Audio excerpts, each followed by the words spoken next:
Hello, Golden Gamers, and welcome back to another episode of Radio Melee. Today, the illustrious and magnificent Toph and myself are joined by Mr. Wheat, aka Gimme Dat Wheat, on many socials. If you would like to find him and tell him how great of a job he's doing.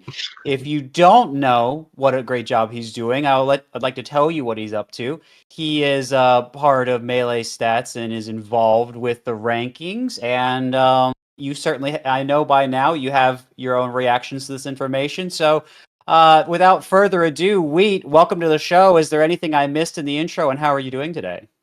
No, you gave a great intro as always, and I'm doing great. I am back from Super Smash Con, and we just released SSBM Rank Summer 2023, ending with Friday on the top 10. And one thing I want to mention, I was on the show last year this time. Mm-hmm. I was but a lowly data lead? I don't even know what my title was, but we had a lot of good conversation, and I remember a lot saying, but that's just me. I'll defer to the actual people who run it. A lot happens in a year, and I won't mention what brought me to now running the rankings. But yeah, I'm the director of SSBM Rank, and I hope to, instead of last year saying I will let the people who run it say it, I'll just say it all. I can give the juicy deets, and don't have to check it with anyone. I'm the guy.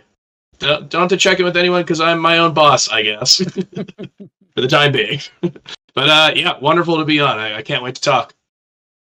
Yeah, I think this is going to be fun, and I mean rankings. However you feel about them, they encourage a lot of conversation from a lot of people, influential and otherwise. And I'm sure you have your own perspective on that. And I wanted to kind of talk about, because I think everyone's going to have their own perception on how rankings happen. So before we get into what they ended up as, I think maybe a decent place to start is how they happen. Because maybe people think because everyone always asks, what is the rankings? How are they doing? How are the rankings? True. Very true. Yeah, I mean, I think we've kind of talked about it enough where we're coming up on a decade, because Tafo first made this in 2013, and we've largely tried to keep it unchanged. Panda was nice enough to basically kind of keep what Tafo kept, and we're continuing the tradition. So just a short TLDR is different than like the Ultimate rankings or the Smash 4 rankings that they used to do. This is a panel of people, so it's people who hopefully you can look at and you've met them and know them, and like if you're in a region, maybe they've helped you out with something. We got TOs, we've got commentators, we've got seeders, we've got some players, and basically just trying to get the voice of the community through about 30 or so people. We had 28 wonderful community leaders who came together this year. They gave us their individual lists, and we averaged them out with a beautiful program written by Amba Sinister, and we came out with the top 50. Great. So that's kind of the... Mm-hmm. No, I said hell yeah. You don't have to say to that. I'll say to hell yeah. Wait, I'll say hell yeah. I'll say hell yeah to a hell yeah. Look at us. Look at how easygoing he is, despite leading the rankings and getting all that criticism. Yeah, people, they imagine rankings people. Do they imagine wheat? They should. Hopefully. Now, so in your explanation, Mr. Wheat, I could imagine there are people who may take issue with a certain part of it, and that would be the part where you listed some of the groups of people that might be doing the rankings, these being seeders and basically anyone that's not a player. Now, now, I remember we had this conversation before, and largely it was players ranking them, and it seems, I don't know if it's different for summer versus year-end or how this has all worked. Has the process changed? Is there some issue with having the players rank themselves? Could there be bias in that direction too? What do you have to say about this? Because I think people would have issue with players maybe not having a say in this matter, or not as much of a say as people think that they're supposed to. Oh, for sure. No, I think that's always something that you have to combat when talking about something like this. And I want your opinions on this too, as someone who went through this process, right, of getting ranked, both of you top 100 players. And like now it's kind of a different beast, and I kind of want to hear what the thoughts on. But if I didn't mention players, I meant to, because we did have players who were on the panel this year. I believe when Tafo first made it, I think there were a lot more players, and then it becomes this thing where kind of once you have the weight behind it, right? You know, if you're starting something, I bet you really need to show, like, here's Mutant King. You know Mutant King. He's on this. Like, it lends a lot of credibility. But after a decade, like, we built this up, and like, I think you're right. There's a lot of bias that can go into players, but we still want their opinion. We want them along with all these other people. And if you're a player who wants to, we'll say, and commentators, CEOs, they're on on red, or they're the ones who say yes and then don't do it. But I mean, we still have like a pretty good number of players who do it, and we actually had a few this summer who just said this specific ranking was a bad period for them. So we should have been a higher number at the end of the year. But yeah, I want your opinion on feelings that kind of goes into something like this. I've heard that people say, like, you know, oh, it's just a bunch of people who don't play the game who are ranking me. But like, I want to know, because I want to make sure that this is the best thing it can possibly be. So I guess, PP, if you want to start off, what were your thoughts kind of going into like the end of the year about who was ranking you and how that whole process went? Yeah, well, it was a different time back then. It was a different time. But you know, I think there are always going to be concerns in varying directions about back then. But at the end of the day, you know, I think, you know, the way I tried to view it as a player, more than any, I mean, I'll actually answer your question, but as a player, I tried to think, you know, most important thing to me, do my best, and the more I spend time thinking about that other stuff is just a distraction to me, and it doesn't do really any good. Like, what am I going to do? Start a campaign to get it changed? Like, I don't care enough to do that.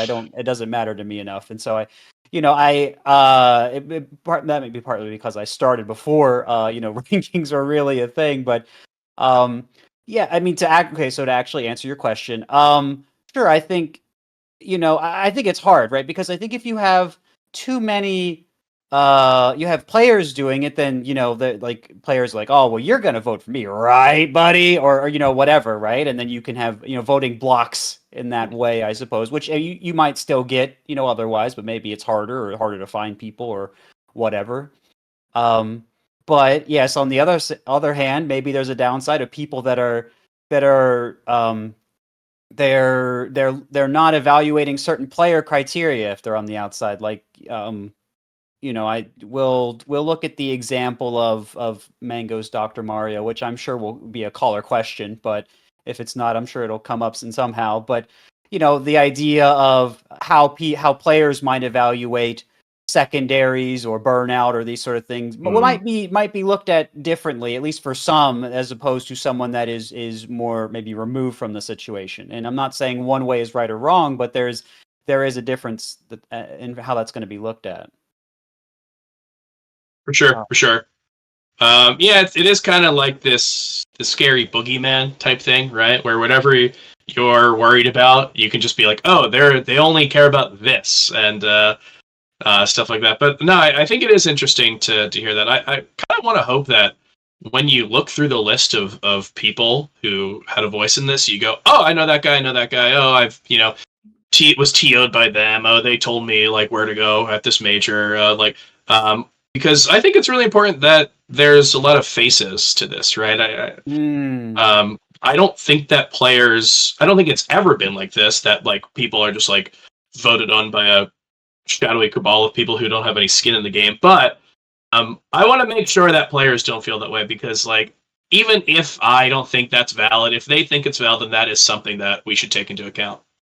Yeah, it almost sounds like elevating people on the panel, which those people may not want that for understandable reasons, but elevating those people, giving them more of a face, may be a good thing. For example, there was someone that called into the show last week that said they were on the panel, and I hadn't heard of them before, which maybe that's on me. That might be a me problem. But I thought that maybe there might be others that felt that way too, and so I think elevating these people would be a good thing if they're okay with it, obviously. For sure, for sure. Yeah, I'd be interested to know because I know we did a lot of test ballots this summer to see for the end of the year or for next year or whatever. Kind of get a grasp of kind of what people are saying, and also just a way of trying to basically check like, well, do we need to change this? Do we need to change this on our end? So yeah, I think that there has been a lot of like more so than ever. We had a lot of test balloters, but yeah, I'd be interested to know who that ended up being. I'll figure that out on my own though. But yeah, no, it's always good to get to talk to the people who do it because I know it's really easy to like say, oh, screw you, you were supposed to be 34th or whatever. But like there's no way that this can this can work if we don't coexist, right? The players and the people who do the ranking, right? I need players to do this, and obviously there is benefit from the ranking on their end. So I think that there's no reason to like have any animosity or anything like that. For sure, for sure. Toph, did you have anything you wanted to bring in on this topic, or how Wheat was saying the process generally worked? I think that if Mango's Dr. Mario in particular does a neutral air, then it's going to get stronger the longer it's out. It's very true. I mean, he's spitting facts right now. True. Very true.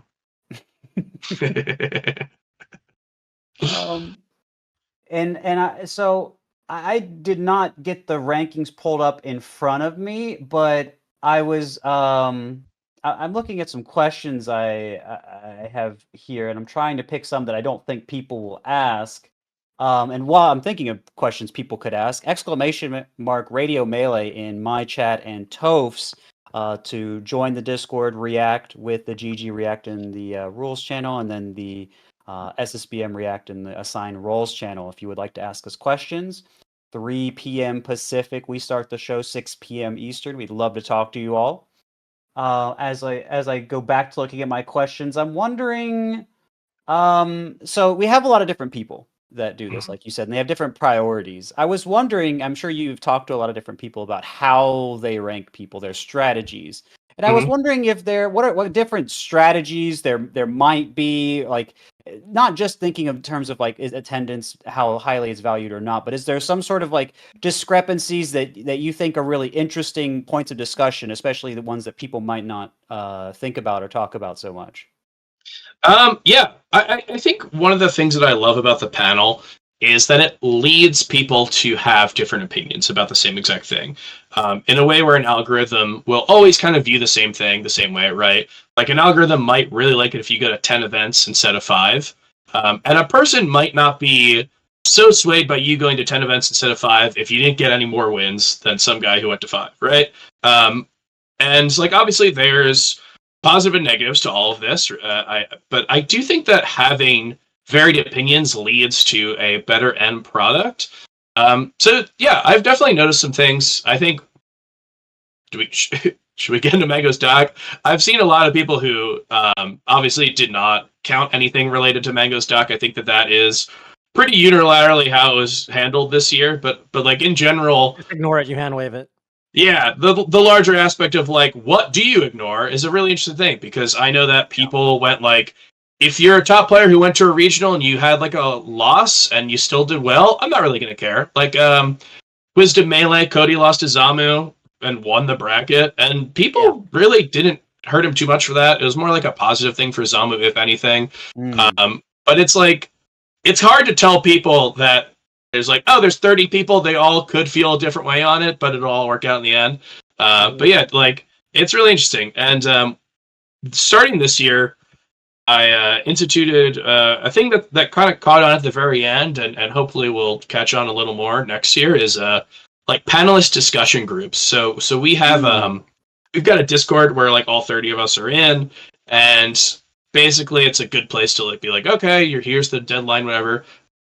but we have begun to kind of talk, and it's like small groups of 3 to 5 people, and it's not like to change someone's mind, right? I'm not going to say like, dude, you better move fiction to 19 or I'll kill you, right? It's more so like, oh, I see that you have this person at 31 and this person at 33. I didn't think their years were very similar. Like, could you explain it to me?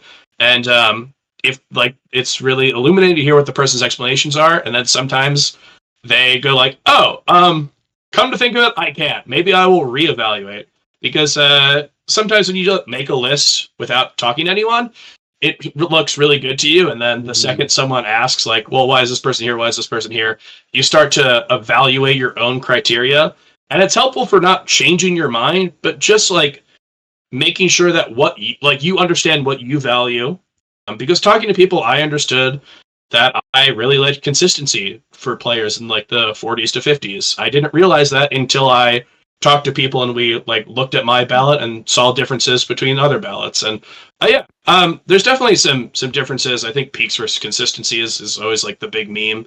Yeah. But it's really enlightening to see all these things and have them all come together to make an end product that, like, for the most part, makes sense. Great. Yeah, do you feel like it's easier with the summer rankings than with the end of year rankings? Because I've always felt that when I look at the top 100, like 50 to 100 or so, like that whole range, honestly, 30 to 100 some years, 30 to 100 feels like a coin, and not that I'm saying the panelists ever do a bad job. I just think it's impossible. There's so much variance in terms of the sorts of people have bad character matchups, player matchups, so as a result, they have all kinds of inconsistent results. And sometimes I just look at it, I'm like, man, it's just a total, anyone in the top 50, anyone from 50 to 100 could beat anyone else in 50 to 100. It's like totally almost like you could randomize it and it would still make sense. Do you ever feel that way? Do you ever feel like the summer, because the summer ranks are only top 50, they're not top 100? Yeah, I feel that way every single time. I like that is the way that it starts. The process starts by me going in and I say, this is going to be the worst one ever. None of it's going to make sense. It's going to be Mickey Mouse. It's going to like face roll was what, 74 one? Remember that? Face roll was 74. It's like face roll's not 74.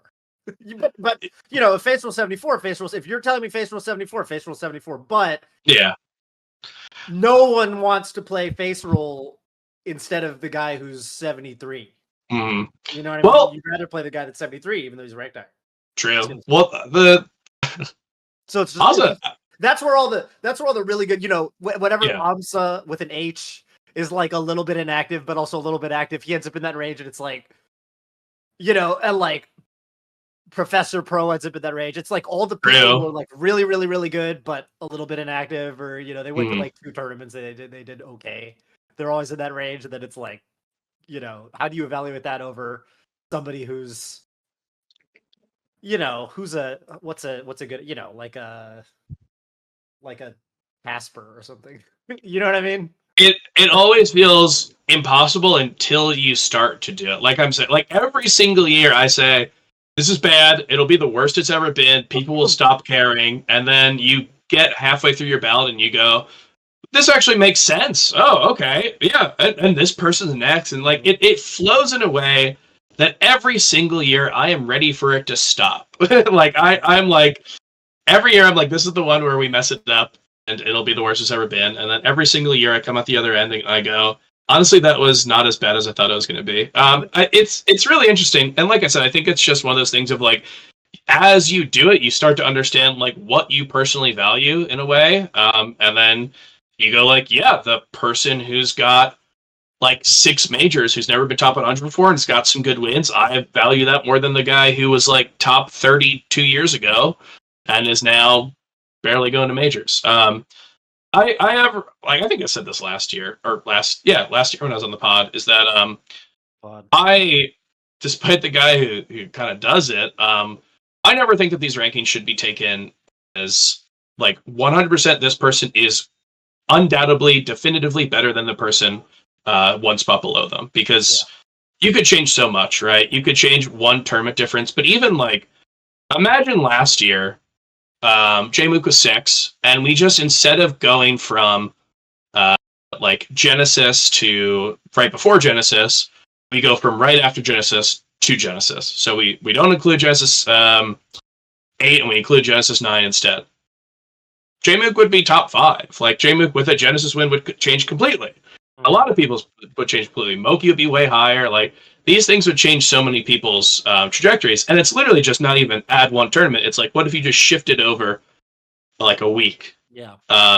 And because of that, it's like these things are all fluid, and it's like you're trying the best to capture a screenshot of what it is at that exact moment. Despite the fact that if like we really consider not including Gommel because it was just an event that we thought was too late in the year. Like, we didn't think that we would have it out in time for our release date if we included Gommel. And I'm thinking about it now. If we didn't include Gommel, imagine how that would have been. Like, Zane, obviously, his Gommel win was really important to figuring out who was number 1.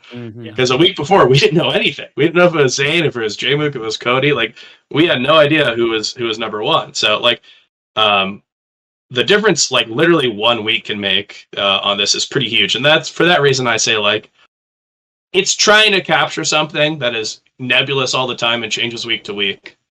And it's trying the best to do that. What is your official, to sort of go on a tangent, well, change the topic, go on a tangent. Yeah. What is your, because this was something we talked about a lot last week. What is your official response? Maybe official response is too strong. What is your personal response? What is your personal response to when people say, what is your personal response to when people say that the rankings, they need to reward more attendance, and they don't reward attendance? You know, the rankings should incentivize people to go to things, and we keep rewarding people that don't go to that many events, and they dodge. You know, what is your, because you see this discourse every single time. Yeah, for sure. There's a lot of interesting ideas that are thrown out, and it's, I think one that I've seen from top players specifically, like top 10 players, is like a different minimum for the top 10. And that is always like a really dodgy thing, because I think that having like dynamic differences is kind of just like, it's really weird. Like, let's say it's like you need to attend 6 majors to be top 10, and then someone like Plup goes to them all and gets in grand finals of 5. Right. But he didn't go to 6. Like, does that mean that he can't be ranked top 10? Does it? Do you put Plup at 11 then? That's ridiculous. Yeah, exactly. Like it. So it becomes these like really weird things, and basically the way that I thought about it, and you know, I talked to Edwin and I talked to Ambi about a lot of this. Is like, how do we do this? How do we do this in a way where it doesn't affect the people who are going for like number 100? But still can affect the people who are playing for number 1, right? Because the difference between like the guy who can get off of work for a couple weeks and go to 3 majors versus people who are, you know, this is their career, is pretty different. And they obviously are living different lives, and we're trying to figure out a system that can include them both.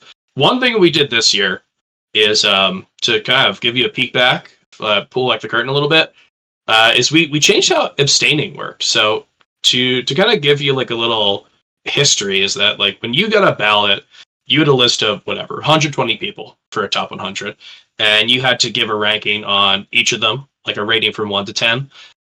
Or you could say, I don't think this person should be ranked. I don't think they went to enough. And to my knowledge, like one person ever got affected by that, which was Duck, the year where he went Sheik the last half of the year. He was like going to be ranked somewhere, and then enough people said that he shouldn't be ranked, so he didn't. But the problem was that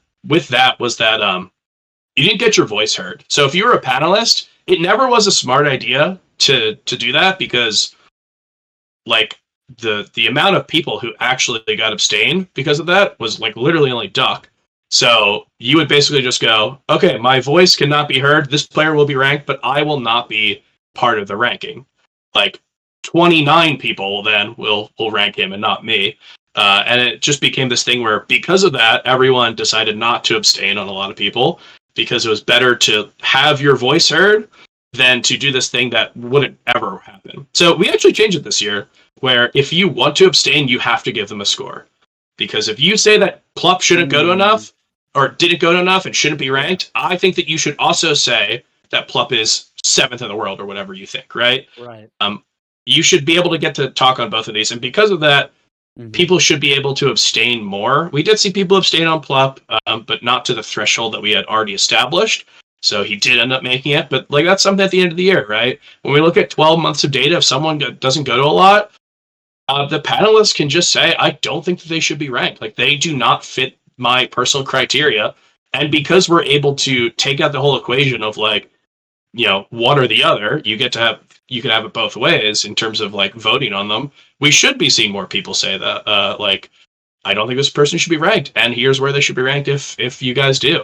And hopefully that leads to more attendance. It is definitely something that is more on our end than like, yelling it to top players. But like we're definitely trying to think of how the best way to make it known that like we want you to go to things, and to not like don't not go to things for us, because Melee is better when people are attending stuff. I don't think if people don't attend majors because of the rankings, then there is some failure on our end or on Melee's end or something.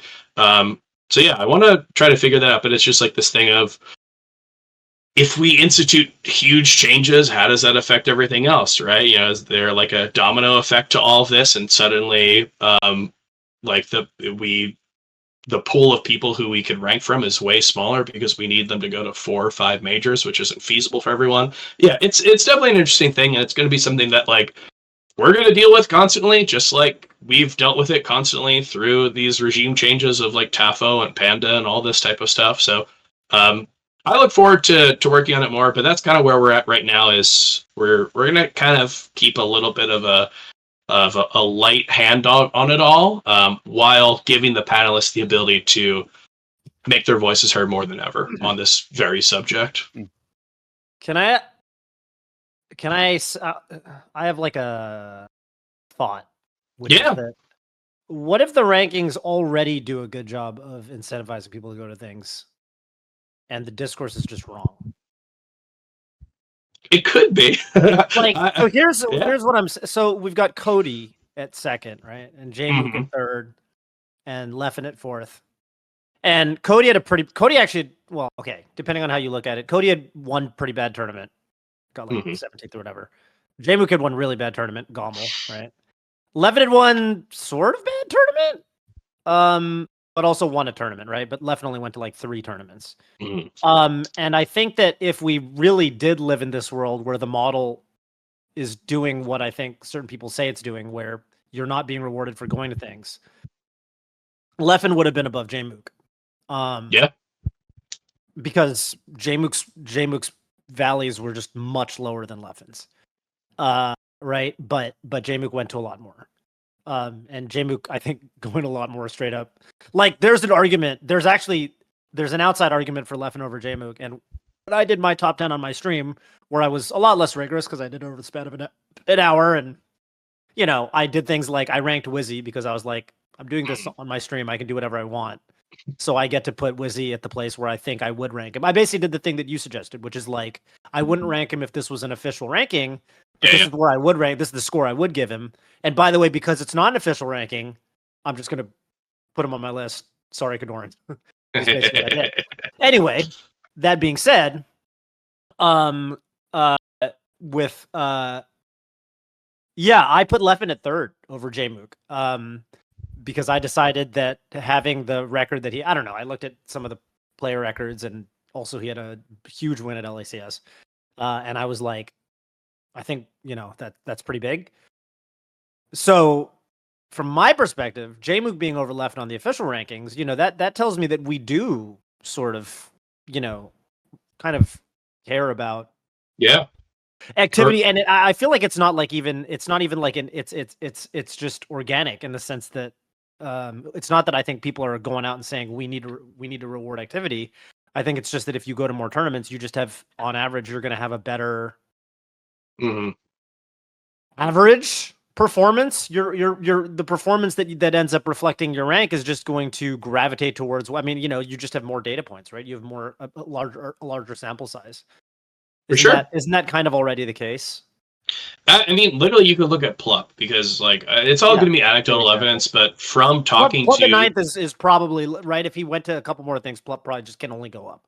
yeah, I mean, I talked to panelists about it, and almost everyone kind of agreed that he's probably had a better like 6 months than HBox had, or even like maybe even Mango or Ramsa. Yeah, He's like had really solid results, but he just didn't go to enough to have like a concrete case over a lot of these. So right. he kind of he was like seventh on some people's ballots. He was eighth on a more than a few, but kind of ended up in a point where people really did value the fact that everyone above him went to a lot of stuff. It's just like data that it really solidifies this idea. Like it's like kind of like a theory that Plup is really good, and everything else is like a rock solid like evidence towards like AMSA being good or HBox being good. Mhm. So for that reason, yeah, I don't. It's there's definitely an idea of people who look at like SFOP last year, like a player who went to 3 tournaments and did well at all of them.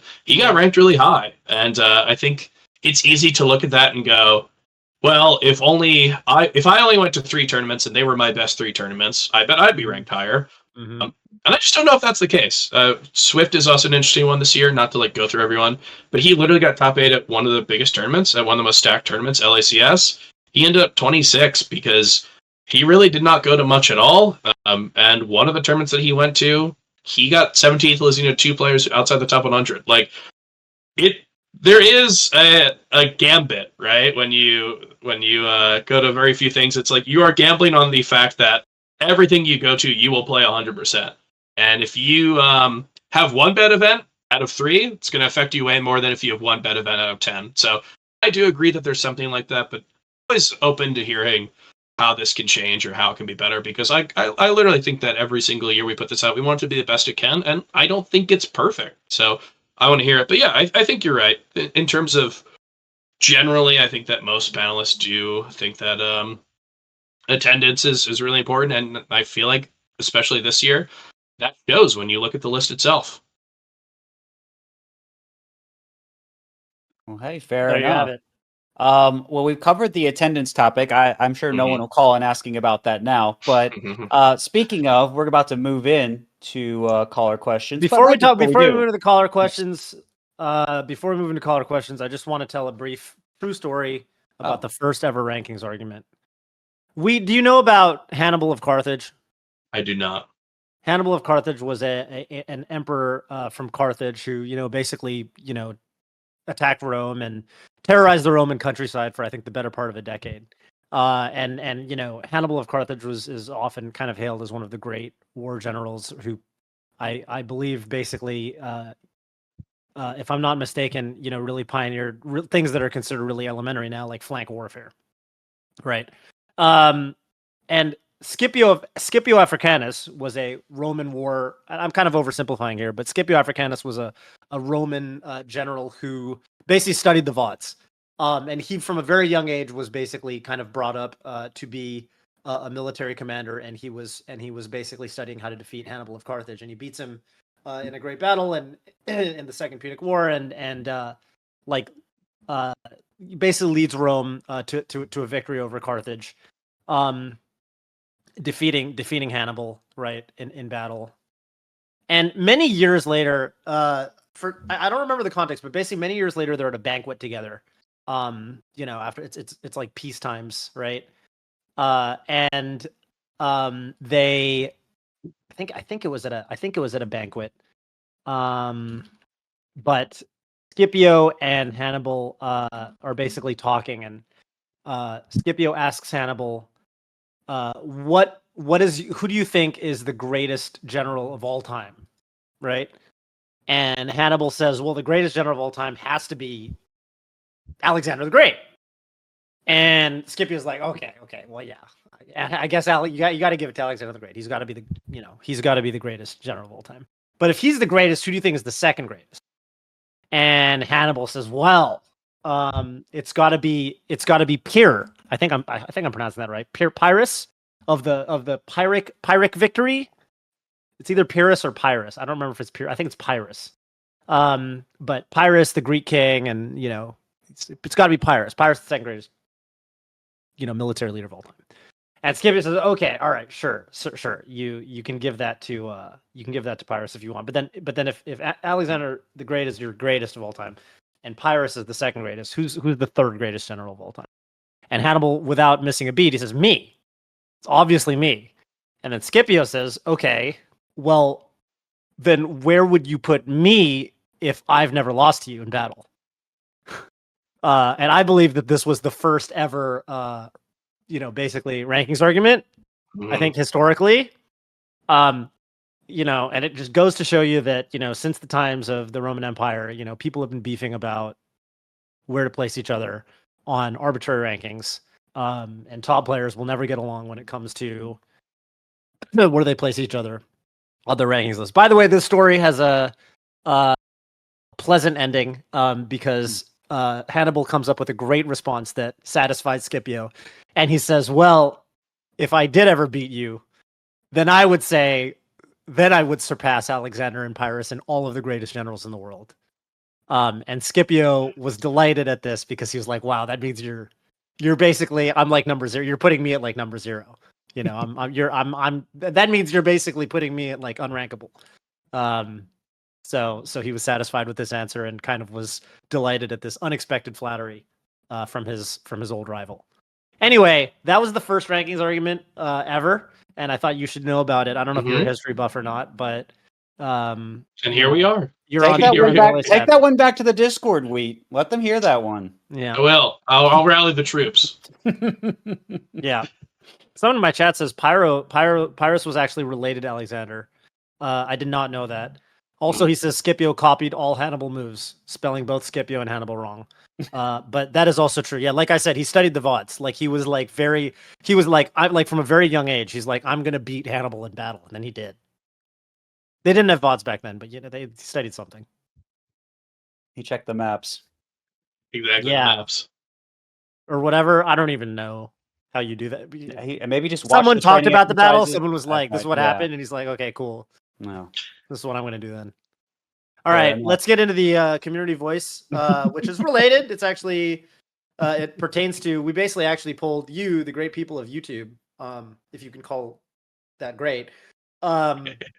We asked you what ideas you have to make the rankings procedure better, and maybe you guys have some good ideas. So let's check that out here. Kind of compile your answers, and we got Mr. Dr. Boy, who says doing a panel is the best option for rankings. This was a point of contention actually a couple years ago, especially where Alt was kind of, I think on an algorithm, and then they had some kind of X factor thing. It was very confusing, but basically I think they did some kind of algorithmic ranking, and then people were always very upset with that. Anyway, doing a panel is the best option for rankings. I just think there needs to be a larger group of panelists. 25 to 30 feels a little low. More ballots submitted allows more perspectives to be accounted for and accurately captures what the community values at large.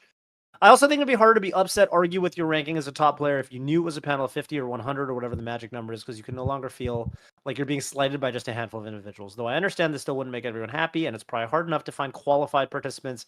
I think it's the best option we have for a fair and accurate ranking. Yeah, I mean, I think in some of the previous years, I think the number's been pretty high.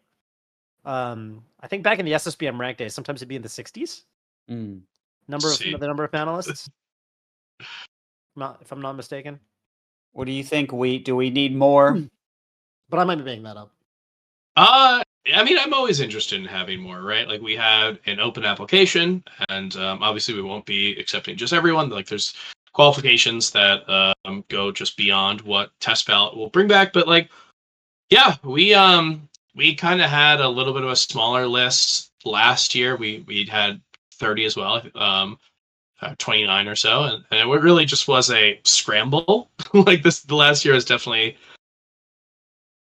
not what we expected going into the end of the year, right? Because of stuff that was outside of our power. But yeah, I'm always interested in it, and I do think that there is a magic number there that is just a little bit bigger than 30, but I don't think it's that big because you want something that has everyone's voice, but at a certain point, from like a data perspective, and I'm sure Ambi Sinister, who's our data lead, could go into it in a more accurate, confusing way with bigger words. But like at a certain point, it becomes kind of moot, like a moot point to add 100 people, right? Like 100 people will probably make the same thing that like 75 people will make, and it's about finding the magic number that both has a lot of voices and also um, like is pretty distinct on its own. The main thing is it's also just like a logistical thing, right? Right. Running something where like you have to ask like 100 people to do something. Right. There's an issue with having too Yeah, many people as well. yeah. We so to talk about this, like we did this in 2 weeks. Gama was the last one, and it started before SmashCon. That is a 2 week period, it's insane that we did it. And I'm so like thankful for my team for being able to do it. But at a certain point, you have to focus on how do I get this out? Because I'm sure if we polled 200 qualified people, it'd be great. But that might not ever come out, or it might take like 2 months to come out. So it's about finding that magic number. I do think that is like we're always looking for qualified voices to be heard, though. Okay, well, if they want to have their voice heard, they can come to you at Gimme That Tweet on Twitter.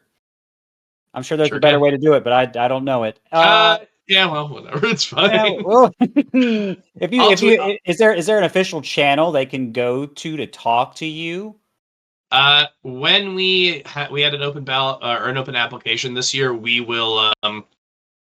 I just tweeted it out. It was a Google form, and you kind of filled it out, and we sent back test ballots to people who we thought qualified for it. We sent back a lot of test ballots to kind of hear a lot of people, and we might do that again this year. There are some pros and cons to the way that we did it this year, so we're always learning. But yeah, basically, if you are someone who who's got a lot of experience in the community, like a commentator, a player, TO, et cetera, et cetera, et cetera, we can definitely talk about it because I want to make sure that this accurately represents everyone in the community. And the best way to do that is to have people in the community do it.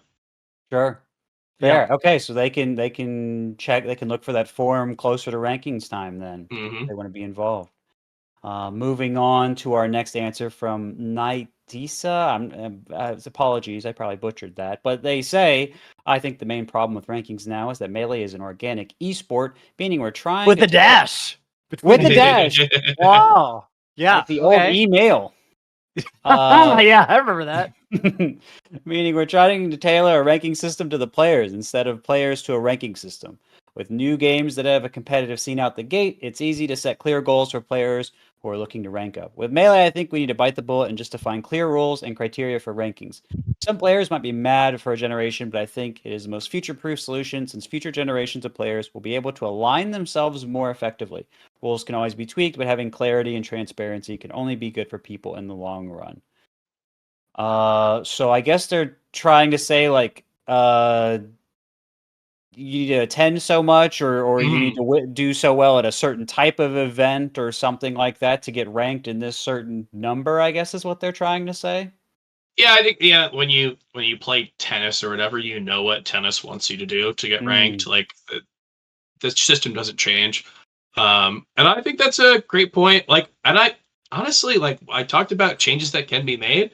That's why I want to kind of be light on the changes that we have. If you look at the first SSBM rank, there's definitely differences in what we want and what they want.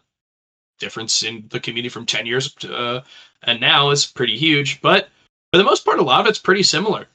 And for a lot of the game, it's been a 10-3 majors and you're eligible. And basically, it's the same thing this year. I think the official one that we have is 3 majors or 2 majors with enough significant data through regionals. Just because there's some people who, especially out of the country, who aren't able to go to everything. And we want to make sure that the players who are good enough to be represented can be represented. I hope that we are doing that. And like, basically, if you look through every single year, it's kind of the same. But I do think that maybe there is something to be said about just like shouting it, right? Because right now we're kind of like saying it, but making it known and making it known that this is like not likely to change in the near future is definitely something that would fit this criteria. But it's also it's hard to say because we're like a changing game, right? Yeah. Last year we had to accommodate people who were signed up for Smash Tour and Panda Cup and then didn't go because like that would have made a lot of people's attendance enough, and then we had to try to figure out a way where that made sense. This year we obviously didn't have some majors the first half of the year, was missing kind of like a lot of anchor majors that we usually have, and Really? some of the majors that we had were capped. So we kind of had to deal with like, all right, how do we deal with a year where like Collision and Major Upset are capped, and they're also some of the biggest events that we have. So I do think that as we are like not at the peak of our popularity, it's going to be like important to also understand what the community is and try to plan for the future while having these rules that seem like they won't change. So I think that's like the big point in it. I do agree. And that's an interesting response, but I can't help but noticing you use the M word, which, you know, Kenny the Kid Melee? major, Oh. which is the point that he did say melee too, I believe, but I also know that major is a point of contention that people are just curious about, but it's also one that many people are not they're not sure what counts and what doesn't. If someone goes Dr. Mario, does that still count it? And you know, the main solution is either give a clear objective definition of what is a major, how many top 10 100 players there need to be, number of entrants needed, etc., or just flat out state what events melee stats is going to count as a major before the tournament even happens. This way players who want to improve their rank know what events they want to go to. So, what do we think about the M word, the major word, and can we define it? Can we do that in advance even? So this is kind of like the difference between melee and ultimate, right? Ultimate has extremely defined. Super stratified, yeah. Yes, you can be a S tier or a P tier or a what A tier or whatever, and they have it down to a science in terms of like one extra person can push them over, and that becomes something completely different for them. I actually saw it was some tournament. I saw somebody came in chat. I think it was a melee tournament, which is why everyone else was confused. Someone came in and they were like, "I'm sorry, what tier of tournament is this?" And then it was like alt top 8 was coming up, and it was during melee top 8 or something. And then, you know, people were like, "What are you talking about?" And then the guy was like, "I want to know what tier of tournament this is, so I know if I have to care or not as a viewer." And I was like, "That's crazy." And on the screen, it was like Jmook versus. Oh, it might have been CEO. It was literally, I think it was literally CEO, and it was like Jmook was playing Wizzy, and I was like, "You should shut up and watch Jmook." You should just Wizzy. care. This is a ridiculous set that's happening right now. And he's like, "Well, I don't know if I need to care or not because this tournament." And the sad reality is that, you know, this is to me, that's an example of this going too far, right? Yes. People are like, "I don't need to watch this." I mean, you know, it's the same thing with off-season last year. People are like, "Well, I don't need to care about off-season. It's a Mickey Mouse major with Mute City on."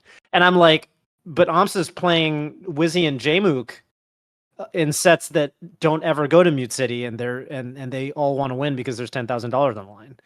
And they're like, "Well, I don't need to. I don't need to watch that because at some other part of the bracket, Magi might have played SFOP on Mute City." And I'm like, okay, that doesn't change what's on the screen right now. Tell them. But you know, you do you, I guess. If you don't care about Amsa versus Jmook, then, you know, more power to you, I guess.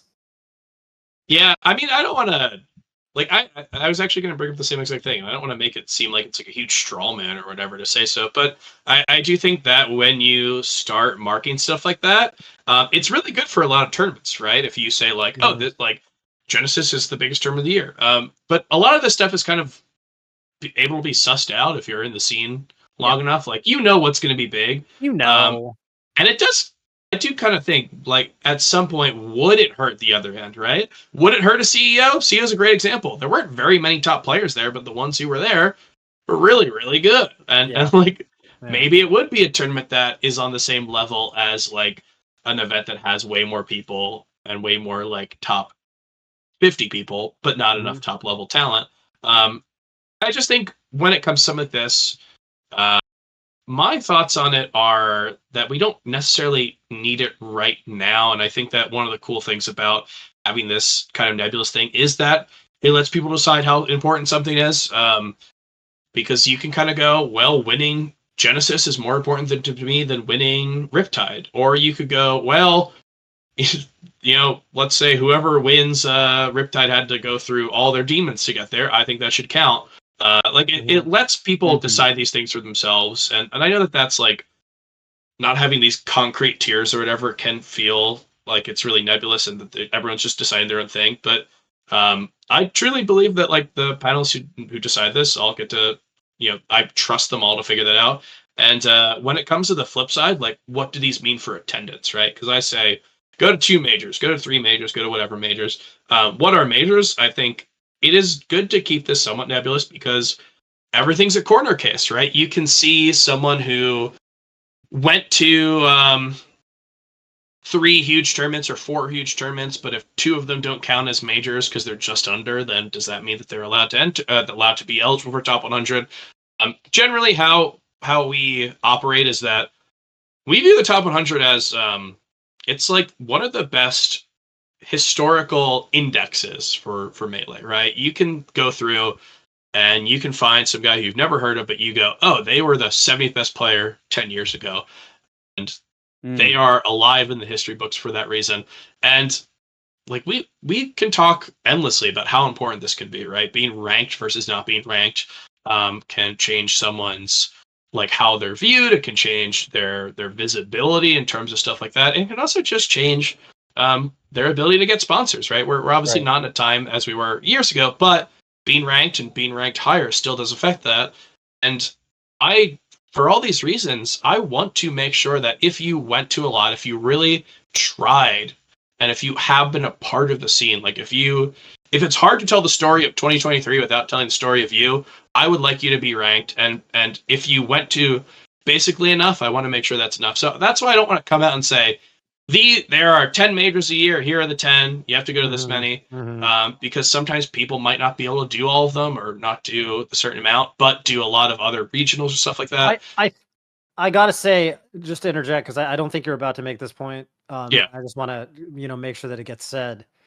Sorry. Also, I think there's something really valuable in the flexibility that the scene currently has in terms of like Tipped Off this year is a perfect example. That was my same thought. Tipped Off, yeah, because Tipped Off happened, and I think our community is just real. I think our community is pretty good right now at like top players know when they need a major. And I think people are really worried that there's not going to be a major in December or whatever, because, there's no circuit finals, et cetera, et cetera. But what I'm seeing out of our top players this year is, I don't know how it's happening, but it feels like a couple times a year, they kind of come together and they're like, hey, everyone's going to this thing, right? And then everyone, like Wave Dash was kind of like that too, where it just kind of came out of nowhere and no one knew how big of a deal it was going to be. And it keeps happening. And I think that if you predeterminedly assign kind of importance to, I think it really does stifle up and coming TOs in terms of getting their tournament, having their tournament potentially blow up overnight. And I think for Ultimate that might be okay, because I think Ultimate just has more, like if you look at the tournament schedule, it feels like there's roughly 1.5 Ultimate tournaments to every Melee tournament, maybe even up 2 to every one. There's a lot. I feel like they don't need it. There's a lot, especially when you consider there's a lot in a lot of different areas. And with Melee, we don't quite have that. Yeah, it's definitely more than 1 point. It's about 2 to 1, I would say. I'm kind of looking at it. It's about 2 to 1. Some parts, April and May was particularly intense because May had like 7 Ultimate tournaments and it barely had any Melee tournaments. But for most of the year, it's about 2 to 1. Point being, I think we really need this. And I I think it's the same. It's the same reason in general that you kind of got to be hesitant to set too many rules ahead of time. Where it's like you want to be able to stay flexible too. Yeah, the scene is changing in ways that we don't know where it's going. Right? I mean, it's going to be around forever.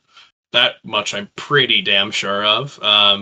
But in terms of like how many majors will we have? How many top players will be attending stuff? Right? Will the biggest majors of the year go from having 1,000 or 1,200 people down to having 700? Like, is that the shift that we're going to see? And like, you want your something like the rankings, which, like I said, are historical index of the year. You want it to fit with what the year is. So maybe it's a cop-out answer to these questions to be like, sure, but here's why it's going to be no. But I really do think that it's a balancing game of trying to figure out how to make this work while also best representing the year that we are going through. And 2023 started off as a pretty transitional year for Melee, and recently it feels like we are back in the full swing. Look at SmashCon, Gommel, we've got Shine coming up, we got Riptide, but yeah, it's always a new year. It's always a new issue to deal with, and it's just that trying to deal with trying to figure out how to deal with it, how to best compensate for all of the shortcomings and all of the great things that are happening every single year. And hey, again, if you're listening and you're like, hey, I didn't like that he said no to all these things that we brought up, go to the forum, go to his Twitter, politely, have a discussion. I'm sure Wheat has been pretty good about responding, especially in this time. I talked to him before the show, and he said he'd had a lot of conversations with people. So him, other people, he can direct you. Maybe if there's a lot of talk, there could be a public sort of discussion or whatever about it. But you don't have to say there's a shadowy cabal of Melee stats. There's the head honcho here, and he's available to be talked to. And in fact, we're about to do that right now with our callers. There we go. We've been waiting for quite a while, but let's go ahead and get our first one on. We have B-Bats, notable high-ranking player B-Bats. Welcome to the show. How's it going, and what's your question for us today, gamer? Oh, it's going good. Thank you for the compliment. Your really good use of the word high rank. You're really stretching that one. I respect it. So my question for you guys, especially since Wheat's here, and Hello, something I've Billy. been thinking. Yeah, hello, notable queer historian. Give me that Wheat. Sure, yes. What I wanted to ask boy. is, what's the view, or like what's your perspective of valuing wins over placements at tournaments? Because for me, I feel like wins are seen as significantly more valuable, at least by like the rankers, by seeders, etc. However, the whole point of a tournament and why we enter is to get first place. Like that is what, we're competing for at the end. And even if you don't end up having to play the best people there, if you win that tournament, I think it should be seen, or you do well at that tournament, you outplace a lot of good players. I feel like sometimes it's seen as less valuable than if you picked up the wins on the top seeds, even if you went out early. So I'm just curious your view on that, and whether you think that should change in culture, whether you think that's correct. Yeah, well, I do think that it's a really interesting thing because, years ago we talked about how placements were too focused on, and people would tweet like, I got 25th at every major. Why am I not in the top 25? Right? Like, God, yeah, I hate that one. But it's interesting to see that the culture has kind of swung in terms of like we should value placings a little bit, and I think you're right, because what you talk about is I don't know. Here's the difference is I don't know if a placement necessarily matters a ton, especially in the eyes of a lot of the battlers that we have right now. But what matters a lot is a tournament win. And I think there's no way that is like better shown by Leffen being 4 above Moki, right? Moki had a great year, but Leffen won the goddamn, right? He won LACS, and a big tournament win, I do think elevates to a level that like a difference in placement between like 13th and 17th doesn't. There's enough examples, and I'm sure you have been there as well, of people like kind of getting screwed out of a good bracket because they just so happen to have to play Jmook and losers after he like gets 3-0'd by Morse code. And there's like so many examples of that every single tournament of bracket luck and someone getting 65th when they ran into like two of the best players in there. I don't know. I don't know if is there anyone who you have an example of who has really good placings who is like not getting valued for wins? Because I'm trying to think of someone this year who kind of falls into that category. For me, so my best run of the year was at this Ohio regional shield drop. Yeah. And that was my best run. I beat Salt and Bobby there. And like those 2 wins got me top 50. Like at the end of the year, like that, or at the end of the ranking period, those 2 wins got me it secured. However, there were people there who outplaced me, and people who even won the tournament, like Smash Poppy, I think. Smash Poppy, yeah. Where I think that in the eyes of the rankers, even though they value that win per se, my run for the top 50, my run probably was the best run. Like if you were to like look at the stats and how they boosted people's ranking, I think my run did it the most because I picked up 2 top 30 wins. Picked up a win on Salt, which was, very valuable since Salt's now top 20. But there were a lot of people who outplaced me and outplaced them. And like just looking at everyone who went there, like me and Salt being the only people who made like top 8 there, who got ranked, that's always something that kind of like irked me a little bit because this doesn't help me. For the record, my placements bad. My placements this year have been flops. So this is more me trying to understand that part of the balloting process because I feel like they're not looked at as deeply as maybe they should be because I feel like in other sports they're super looked at. I mean, it is true, right? I think B-Bets is a good point that it is true that, you know, when you look at spreadsheets, the spreadsheets that compare the players show who they won and who they lost to, right? Mm-hmm.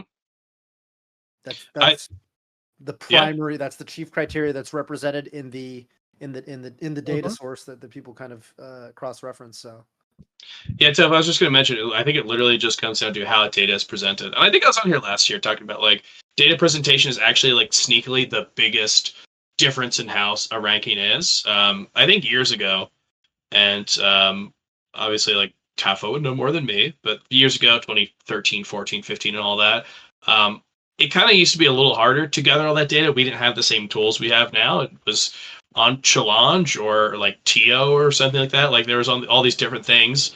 And because of that, I do think placements did matter more. And as we kind of get into the world where everything's on StartGG and we can scrape that data really easily, Abby made like a really amazing website that has like a dynamic head-to-head that you can move around so it goes with your ballot. Like, I do think that has led to wins being valued more. So yeah, it's an interesting thing. I like to have both matter, but if I think about it, if I like truthfully honest, if one mattered more, I do think wins mattering more probably is the right one. But you're right. I guess like in every given tournament, the goal is to win, right? The goal is not to necessarily pick up a lot of great wins. If that happens, and so be it. But the goal is to win, and I do think that. You know, I mentioned Leffen. Leffen's win is obviously on a lot of people's minds, but I think that we can probably go further to show regionals wins because, like, not everyone knows at the top of their head that Smash Poppy won Shield Drop. A lot of people know who won LACS, but the winner of Shield Drop is not as widely known in everyone's ears and heads and whatever. That's a really interesting thing because I think if you were to kind of go to a panelist and just say placement should matter more, I don't know if they'd be inherently kind.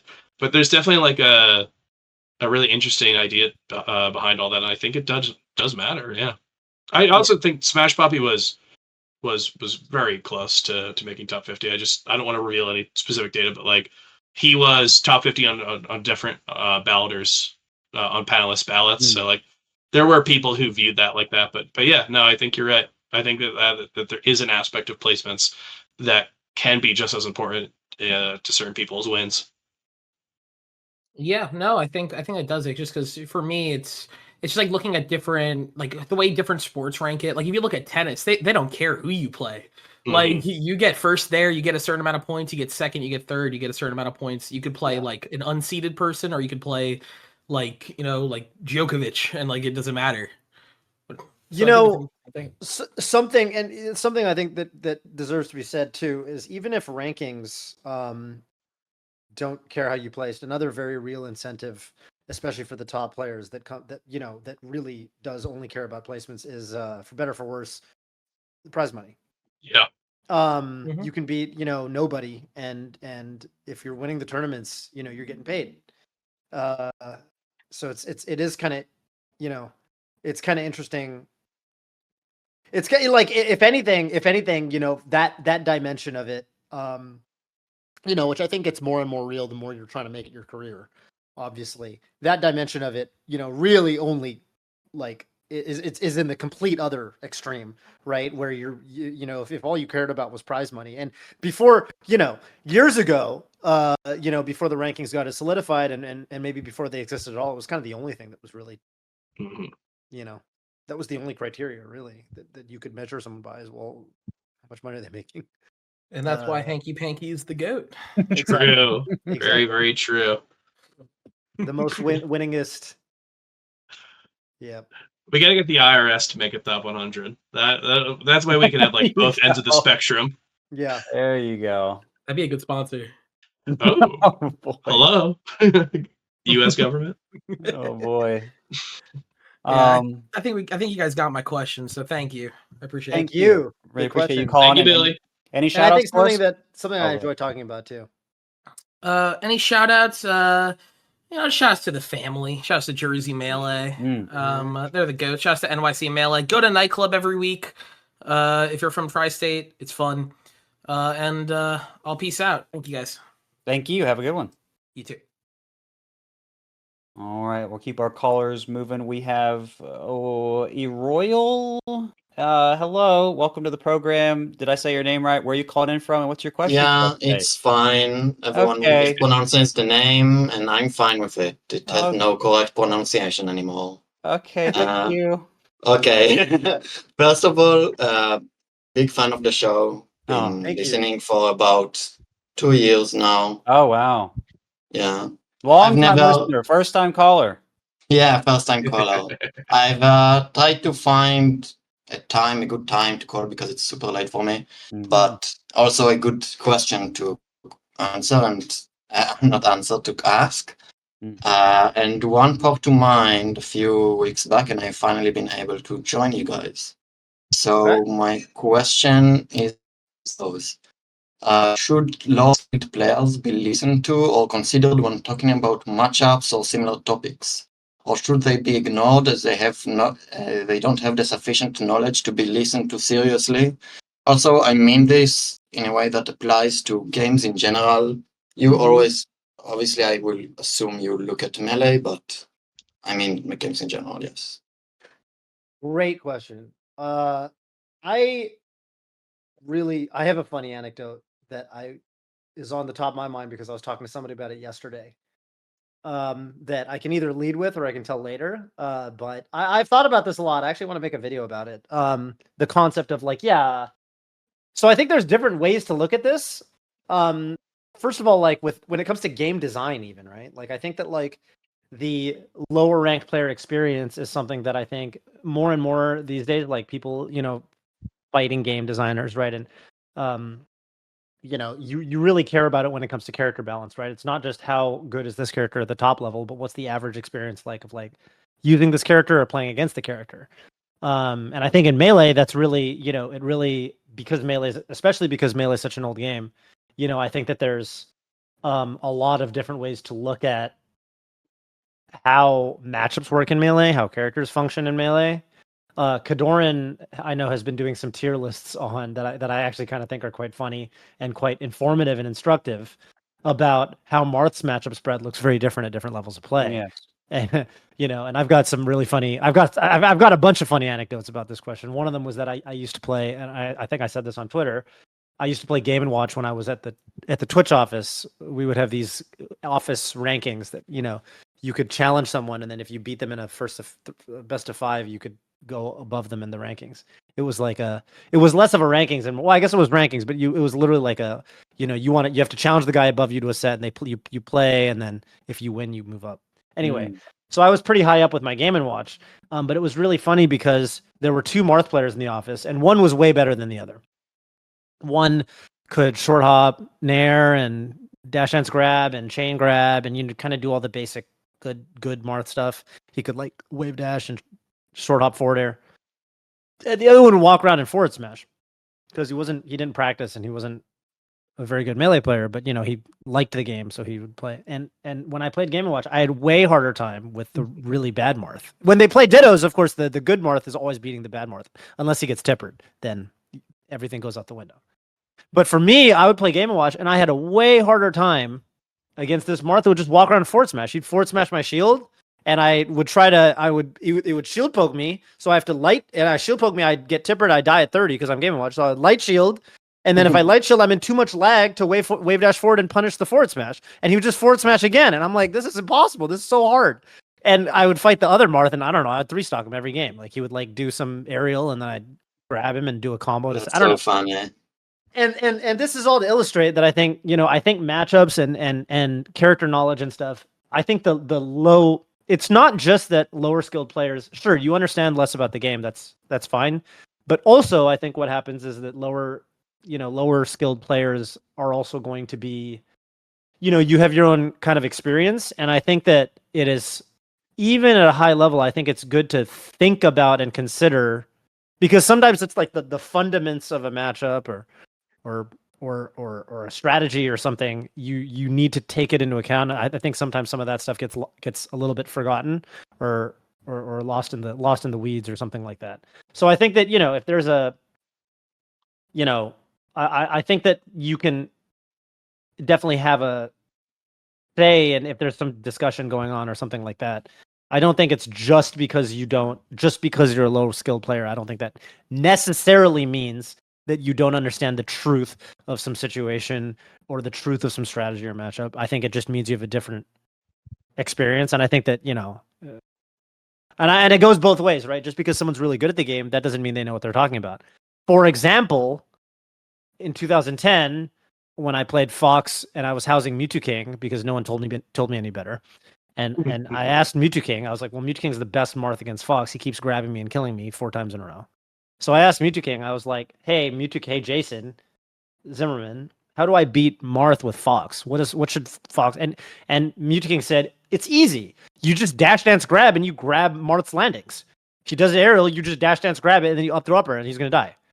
And I was like, genius, thanks, Mewtwo King. That's exactly what I needed to hear. And then he would do auto cancel nairs and drift back forward airs, or mix up his drift. And I was like, oh well, I'm just not good enough at dash dancing yet. My execution must not be very good. I've got to practice more dash dancing in the Pokeball on the middle of Pokemon Stadium, just like Dr. PP. Then I'll be able to dash dance grab Marth and up throw up air him and kill him. And like spoilers, that's just not how you. If you watch Cody or anyone good today play Fox versus Marth, they are not just dash dancing. That's not what you're supposed to do. It is horrible. It was a good strategy in 2010. It wasn't even a good strategy. It wasn't even a good strategy back then. Really, it was a horrible. It was a horrible strategy. Mewtwo King is my favorite player. What are you doing? Yeah, and so and there's plenty of examples of this. People, just because you're a good player. Not every good player knows what they're talking about in every single instance. So I think it's really important to sift through what's the word I'm looking for? The appeal to authority and come to the truth about things. PB, by the way, I want to hear what you have to say about this, but also, what do you think about Mewtwo King's advice? I want to hear it from your mouth. What do you think about Mewtwo King's advice that Fox should just be dash dance grabbing Marth's landings and then killing him with up throw upper over and over? Yeah, I mean, I think maybe it worked a little bit better in the past, but M2K it didn't work that well against Mewtwo King. Again, I was even then I was gonna say like even then Marths are really trying to copy M2K and do a lot of auto cancel and fade back anyway. And in fact, I think they were trying to do a lot of late aerials back then. I remember being very frustrated trying to copy doing his late aerials and getting punished sometimes by Fox, sometimes by other characters. For hitting me while I was setting them up, because I was like, M2K only does late aerials so that you would not get dash dance grabs, so I'm only going to do that. And so it's kind of funny how all that works. But the advice, you can kind of do that, or you can pressure afterwards. So he has the pressure afterwards, I think, is the missing. I think depending on how engaged he is, he might give more details, or if he can sometimes give you more. But yeah, if he's not all there for he was engaged, I was housing him. Yeah, so I mean, I had his undivided attention.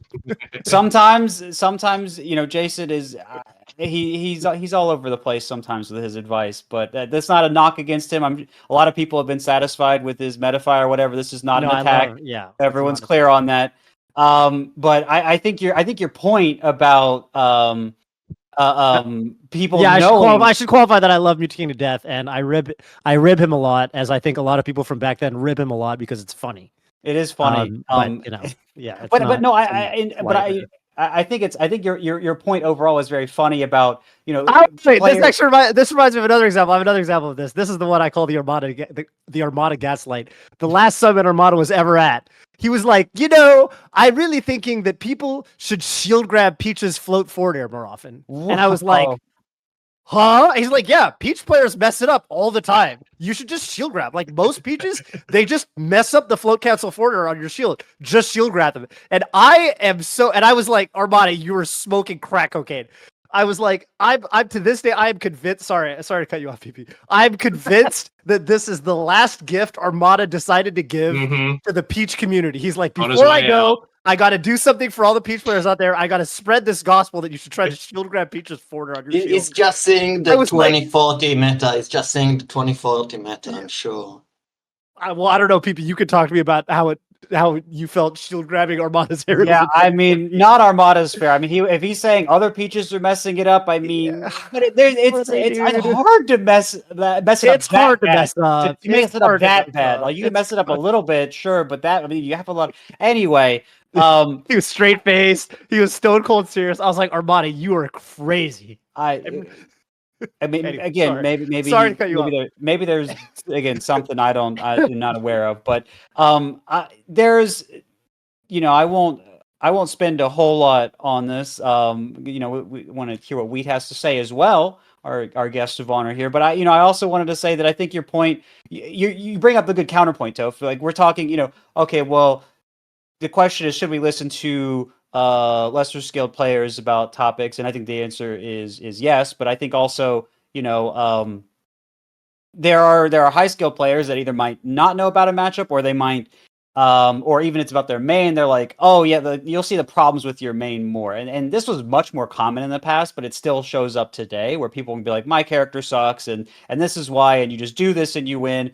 And then, like a lot of that comes from playing your one character, and that's still sort of the thing because Melee is such a hard game. You have to, usually just commit to one to get to where you need to go. And then you're like, okay, well, I get here, and then I lose, and it's basically someone doing this, and then you play that character a little more, and you're like, oh, it's maybe a little more complicated than this, and it kind of goes from there. But I think the challenging thing about there's always, I think, going to be this tension between when you're talking about matchups between more experienced and less experienced players, because there are matchups that only function in a certain way, like at the very highest level. Like sometimes there can be a difference between how a matchup works at like the top 20 or top 30 level than at the top 5 level even.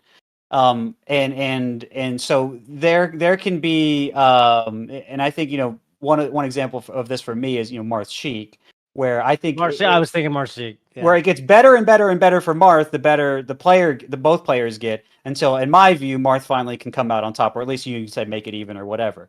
But before that, it's absolutely miserable. And in fact, that matchup is the reason why I wasn't a Marth main coming up, because I couldn't stand it. So I totally understand why people say people are like, my experience with this matchup is terrible. How can anyone say this is winning? And then the majority of the player base is going to feel like this matchup is terrible. And you don't want to invalidate their experience, because when they're playing it, they're right basically. But it's hard to balance. And so, what do you do to do that? I think Kadoran's idea of making different tier lists is good. Do you average them? Like, that's an interesting thing. Do you make one for like top 100? So you just average within like kind of a top 100 range. And, we're almost doing rankings discussion again in a little bit. How do we work this out for everyone? But but I think this discussion was probably most prominent when we were talking about wobbling, and we don't have to get into that whole deal. But one of the arguments, part of that was, that it especially disproportionately affects people that are less experienced, because now you have people with like a top level punish game against but otherwise they might have to tech skill against other people, and so that was a big part of it as well. And so there is absolutely something that important about that, and that discussion is very valuable. So how do you make that work? Well, it's kind of difficult, and I think more educational content can help that, and that's its own thing. But that's a lot of words about that, and I want to throw it over to Wheat if you got anything you want to add in there. Yeah, I think you guys killed it on a lot of this, and obviously there's been a lot of talk about this, so I don't want to go on super long, but I will answer this question with a story from the latest Genesis. I think it was Genesis 9. I was talking to Blur. He was wearing a Flying Path this jersey. is a good story. Blur is a great dude. Yeah, someone had to bring Blur up. He was. I don't think you know what the story is, but you know it includes Blur, so that's how you know it's good. Yes. I saw Blur in a Flying Blur Path jersey. is the prime example of a lower skilled player who should be listened to. And I say, why do you have a FlyQuest jersey? And he says, I'm helping out Kadoran. I'm basically like Kadoran's coach. And I go, you're Kadoran's coach? There isn't someone else who can be coaching Kadoran. And then it hits me, and I go, actually, you're right. Because Zane can tell Kadoran 10 things, right? And they're all correct. Whatever. And Blur can tell Kadoran 10 things, and 9 of them might be incorrect. But Kadoran knows which one is right. And that one thing that Blur comes up with, Blur admitted it. He said no one else will come up with it.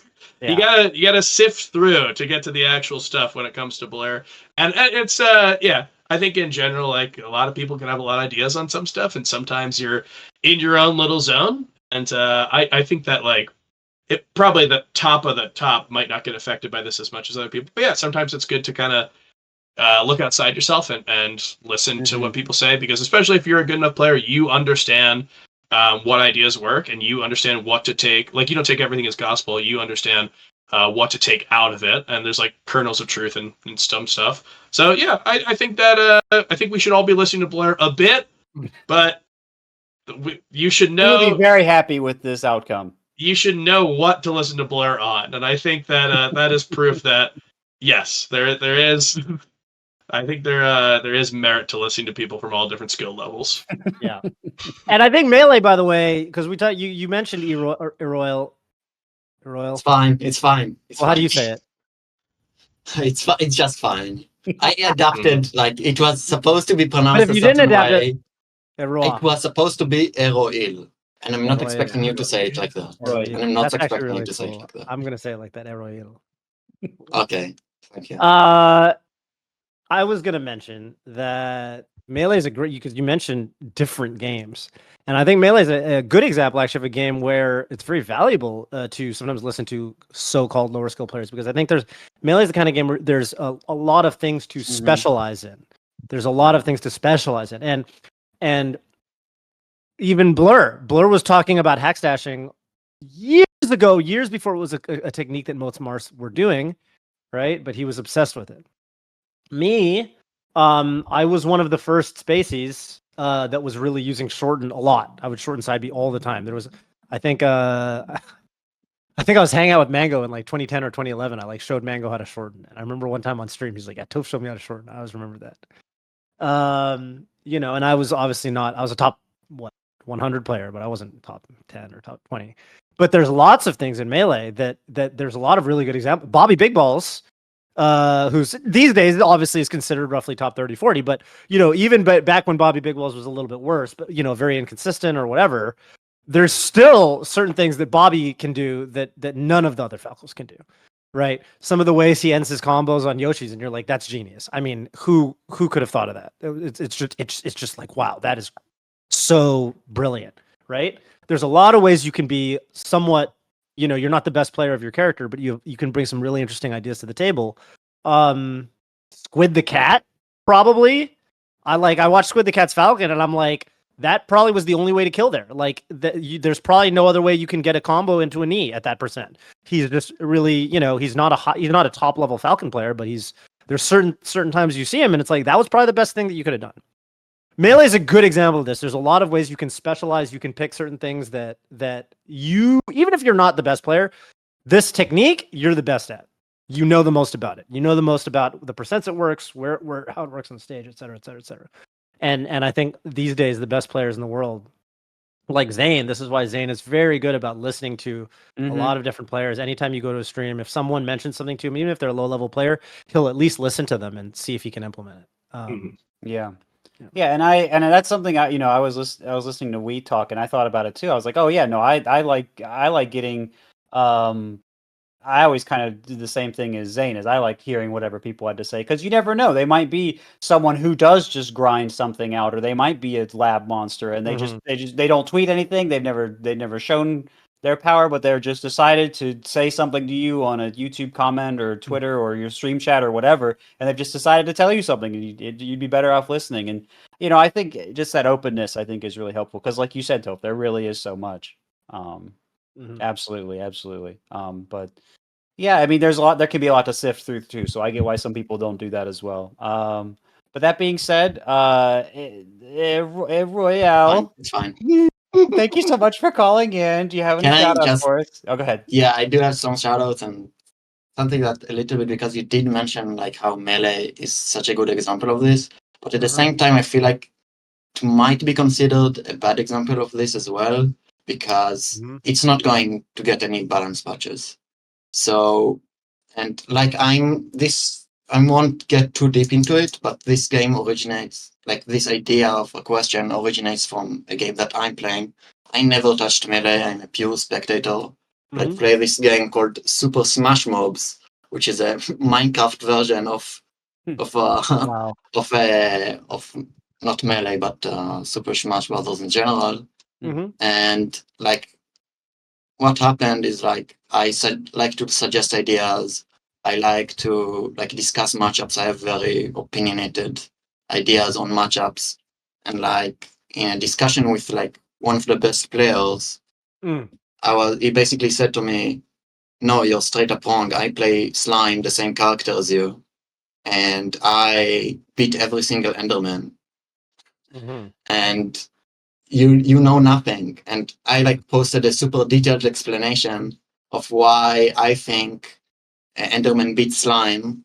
And he was like, "No, you're just straight up wrong. There's no reason for me to listen to you or comment on this. You're just wrong. It's a player skill issue."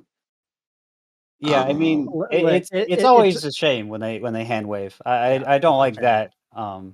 For sure. and it's especially a shame because Super Smash Brothers Melee has been around and it's been competed in at a high level for 20 years, right? And even in a game like Super Smash Brothers Melee, the thing that we're still pursuing the truth, right? How long is I don't know how long of Super Smash Mobs has existed as a game, but 10 years. 10 years. So, it's the kind of thing where like you have to realize that things are going to be discovered all the time if a game is sufficiently deep. And even the things that top players hold for granted. I mean, Pokemon Stadium was considered Fox counterpick against Marth, right? All the Foxes are going to go to Pokemon Stadium, in 2010 or 11. And now Marths usually go there, right? Like, and Melee had already been out for 10 years. And people said, well, I mean, Fox, it's a low ceiling, long stage. Fox is going to counter. That's a Fox counterpick. Now it's considered the other way around. Now the Foxes are starting to take Marth to Yoshi's story, which was considered one of the best Marth stages back in the day. So there's a lot of things change, even if a game's been out for 10 years.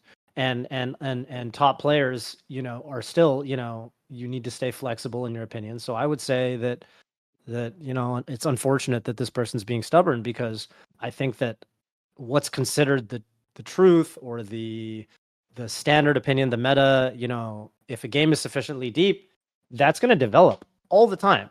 And the sorts of opinions that develop those truths or standards, are going to come from all sorts of different types of players. So yeah, I'm on your side on this one.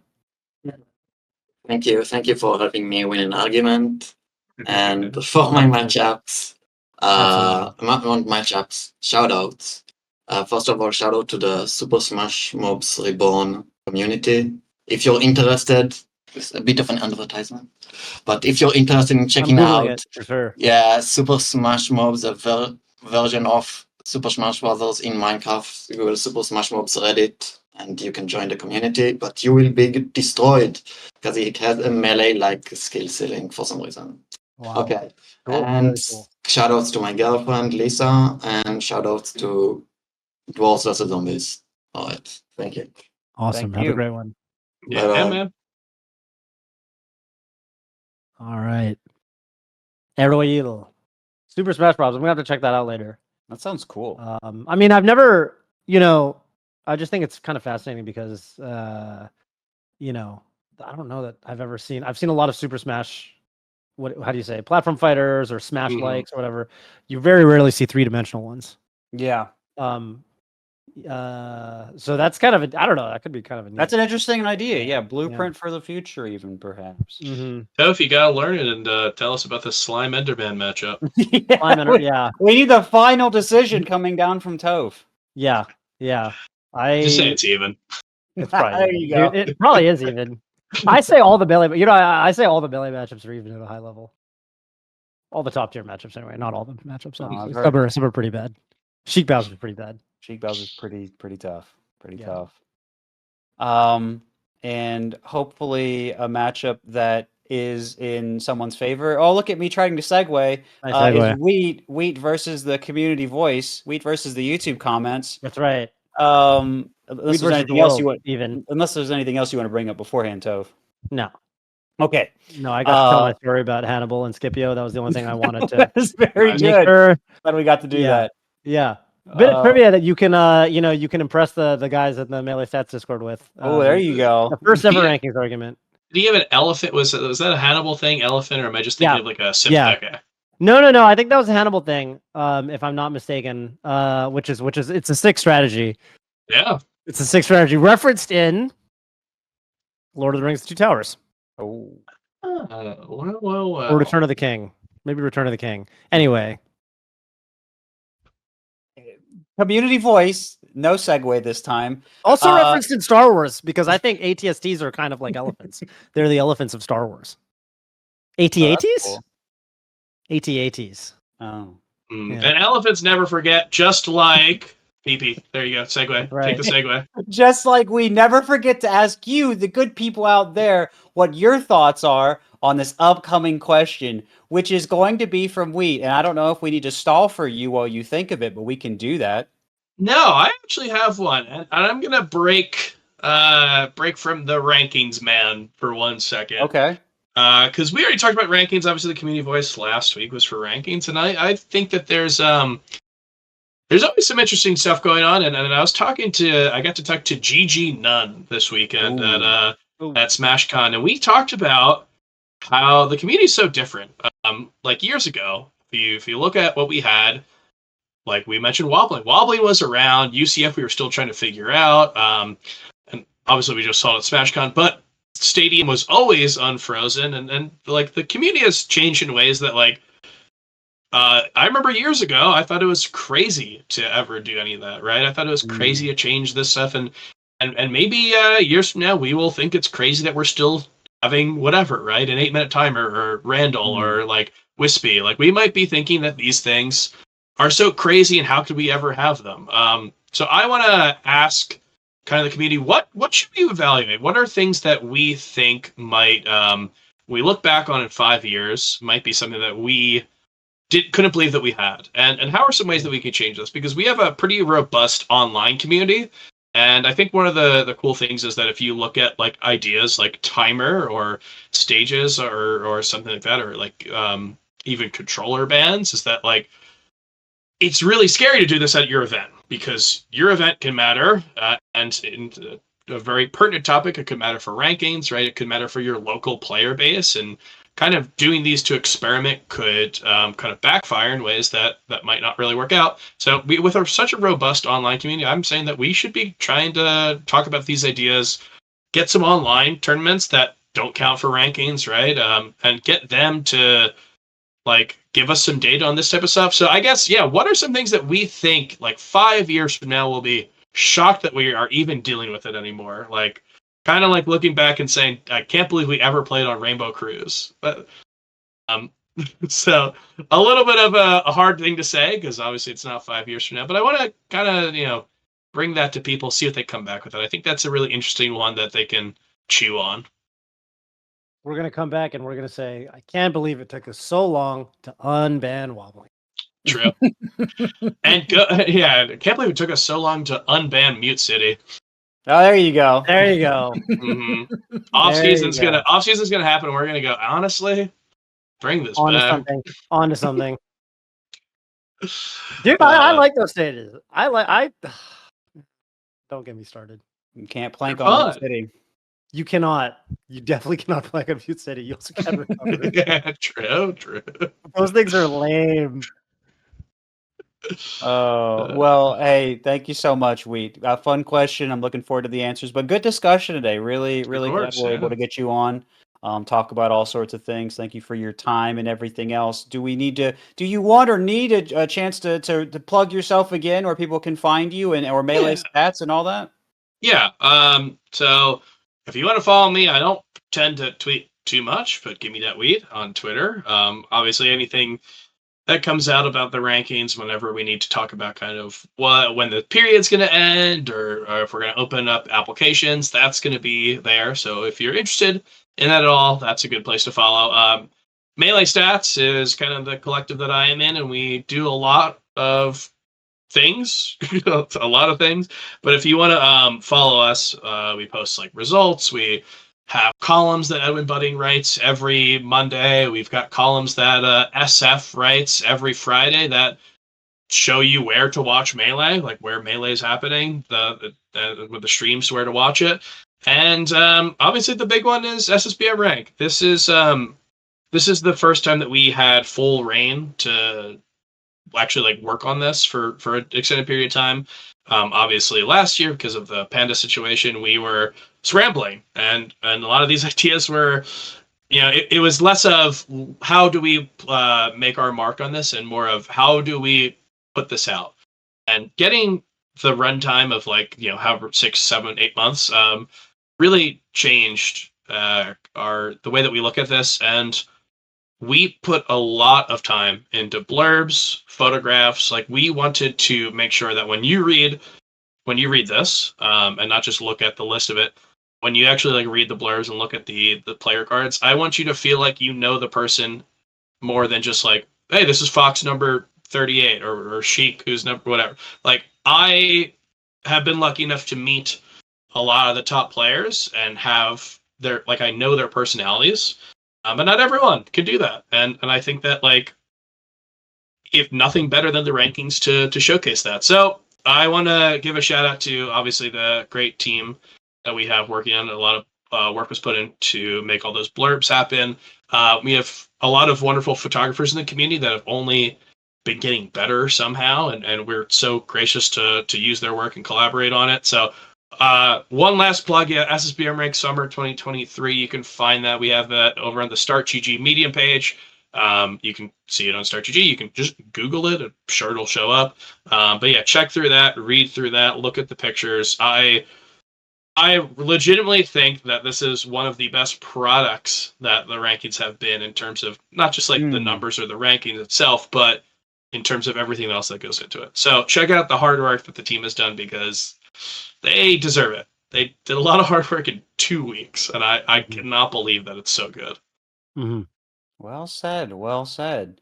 Thank you once again, Mhm. and thank you, Toph, as well, for your stories, for Thank your you. insight, and for your laughs and everything else in between.